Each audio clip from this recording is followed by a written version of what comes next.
Ant, not right now. Stop. Okay.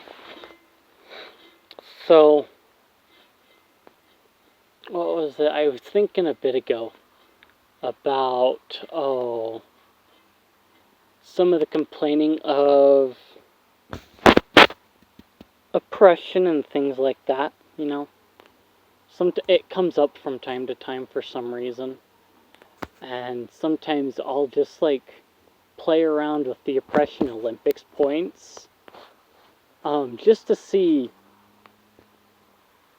what ammo I could have if I really wanted it or felt the need to. I haven't really used it except for in conversations, not with those that necessarily oppose me in the point, but as kind of a side topic of those people really have nothing to talk about, I guess. But I mean, most of the things that you hear people complaining about kind of more or less revolves around black people or other people and their systemic racism or oppression or whatever, when for the most part many of the laws that were racist were eliminated well before the 70s. And you had, if anything, it was more people that were enforcing the laws that were racist. And you can't really say that it's systemic racism if you've only got a few individuals in the system that uphold those views and use the law in that sense as their hammer, an excuse to further perpetuate the racism. Whereas you had certain laws, like Missouri's Executive Order 44, or the Mormon Extermination Order, which was basically in law until 1975. So when you're talking about systemic oppression, that would be one example of systemic oppression, but people would then complain, it's yeah, but no one acted on it in the 1970s or anything. And it's yeah, well, that's because our particular group of people learned to gain respect throughout that time period. It was one of those things where it was a law that was overlooked in the books because the particular group of people that it was against had gained respect or learned to gain respect or worked under the oppression that they were in until they gained more prominence and respect and built up a reputation for being good. I'm not saying black people don't do that or anyone else. There are good black people with great reputations, but when you take people in a ghetto and you educate them in such a way to say that they're oppressed, maybe that is the systemic oppression that you're complaining about. They're constantly being told in school that they are an oppressed minority and that they, in essence, are told that they don't have to take responsibility for their situation. When, in reality, you look at people that were oppressed and came out of it, they took responsibility for what they could do, and they built, in essence, their ladder out of it. And so some things were overlooked in spite of it being completely legal. We've got so many laws on the books that criminalize discrimination, but then people still complain that there's systemic racism. But where is it? There were laws on the books until 1975 that discriminated against religion, and in fact called for the extermination of said religion. But said religion gained prominent, respectable praise to the point that that law was overlooked and forgotten about. Whereas the oppression that I see people complaining about, where is it on the law books? Well, it's certain people that do it. It's like, okay, let's get rid of those people that do it. But by and large, I think the largest problem is that they are told they're oppressed, and so they end up living like they're oppressed in the ghettos and all. And it becomes not an oppression, a physical oppression per se, but more of a mental oppression. They are in bondage to the mental side of things. They are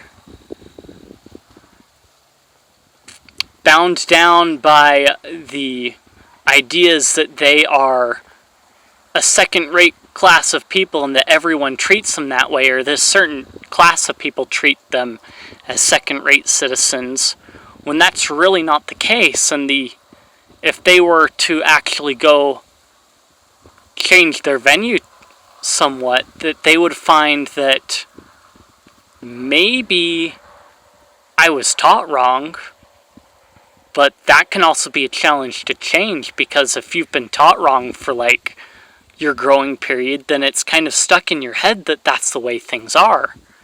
And so sometimes you act that out when you are put in a situation where that's not the case, or you have to sculpt your environment from your viewpoint in order to make it seem like that.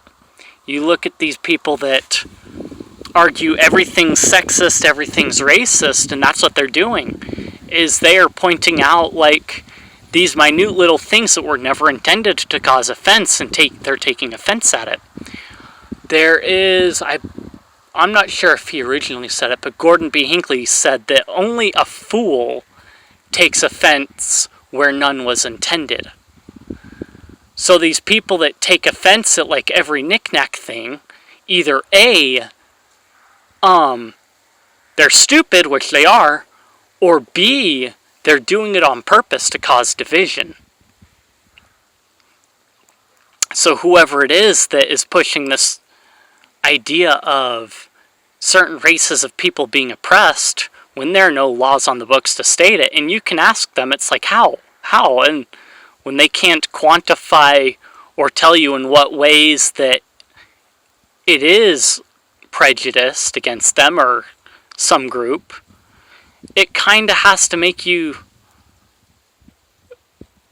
think, like, why are you complaining if it's not a problem that you can quantify and tell me what the problem is? We can quantify that, like, there are certain laws on the books, like decriminalizing certain things, and then those crimes that skyrocket in certain areas. It's like, okay, we're not punishing these things anymore, so now people are going to go and shoplift and things like that.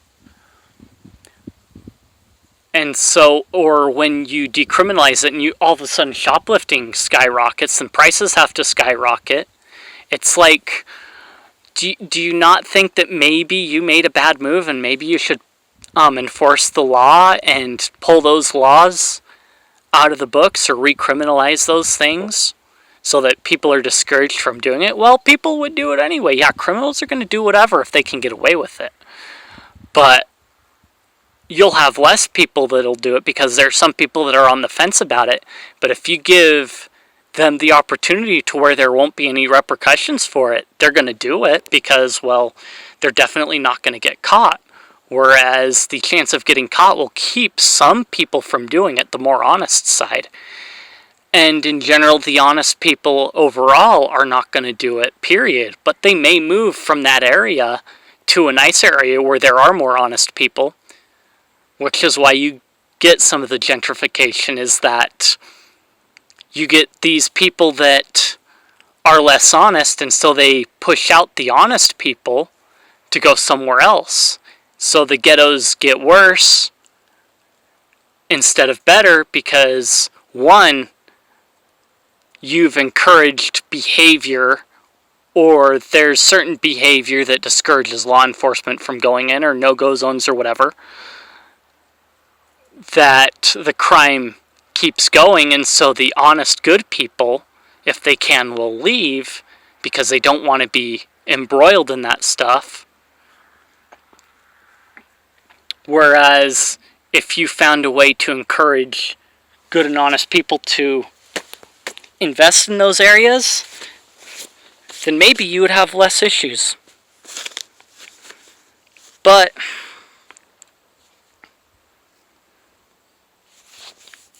really, the oppression comes from the mind. I would say it when they say the school to prison pipeline. The real school to prison pipeline is the one that tells certain classes of people that they're oppressed, and so they go out and do crime. And more funding isn't gonna change that. You have to change the program and what they're teaching. You have to assess what they're teaching the kids, that they are being encouraged to go into these lifestyles to where they are being sent to prison.